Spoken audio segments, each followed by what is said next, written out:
Hey, and welcome back. We are reading The Absent Author, part of the A to Z Mysteries set by Ron Roy. And we are going to be reading Chapter 2.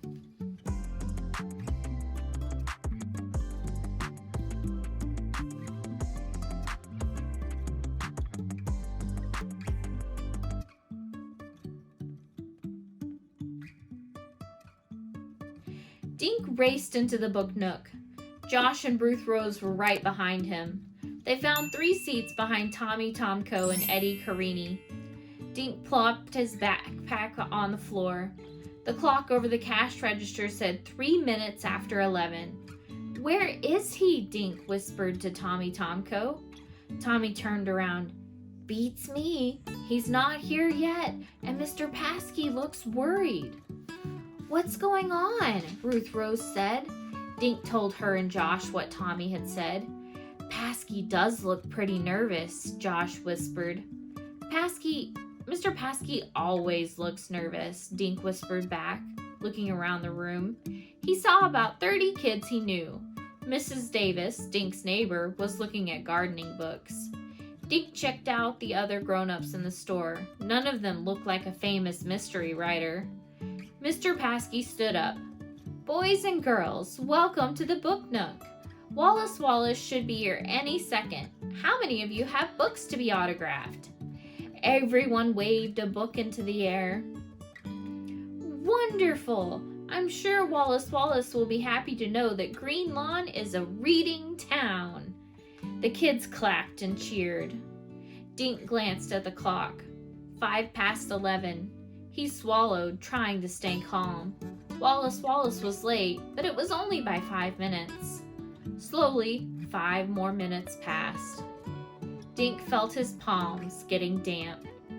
Where is Wallace Wallace, he wondered. Some of the kids started getting restless. Dink heard one of the kids say, "Whenever I'm late, I get grounded." "So where is he?" Josh asked. Ruth Rose looked at her watch. "It's only 10 after, she said. "Famous people are always late." Now Dink stared at the clock.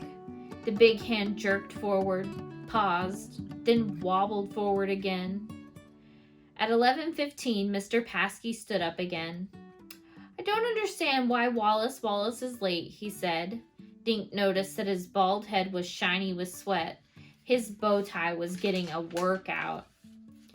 Mr. Paskey smiled bravely, but his eyes were blinking like crazy through his thick glasses. "Shall we give him a few more minutes?" The crowd grumbled, but nobody wanted to go anywhere. Ruth Rose started to read her book.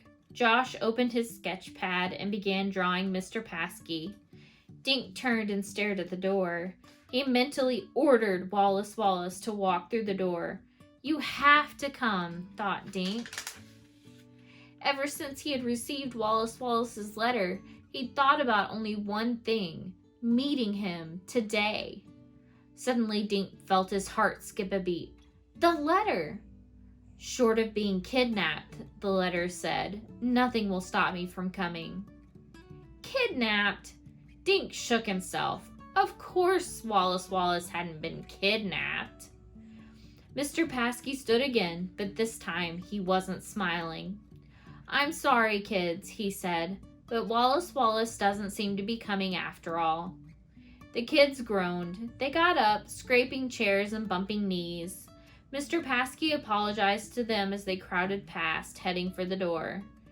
"I've read every single one of his books," Dink heard Amy Flower tell another girl. "Now I'll probably never meet anyone famous." "I can't believe we gave up a soccer game for this," Tommy Tomko muttered to Eddie Carini on their way out. Ruth Rose and Josh went next, but Dink remained in his seat. He was too stunned to move. He felt the letter through his jeans. Short of being kidnapped. Finally, Dink got up and walked out. Josh and Ruth Rose were waiting for him. "What's the matter?" Ruth Rose said. "You look sick." "I am sick," Dink mumbled. "I invited him here. It's all my fault." "What's all your fault?" Josh asked. "This," he said, thrusting the letter into Josh's hands. Wallace Wallace has been kidnapped. All right, that is chapter 2 of The Absent Author by Ron Roy, part of the A to Z mystery set. And I will see you next time for chapter 3.